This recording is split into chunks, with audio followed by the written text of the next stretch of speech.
پشیمانی کیزا. فوت مرکاتو گزارش کرده کیزا برای اینکه فرم سابقش رو به دست بیاره مایل با یک قرارداد قرضی به ایتالیا برگرده.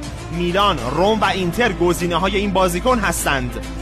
پیشنهاد سنگین از عربستان. رومانو گزارش کرده تابستان یک باشگاه عربستانی به رافینیا 3 برابر دستمزد فعلیش بهش پیشنهاد داد، اما رافینیا پیشنهادشون رو رد کرد.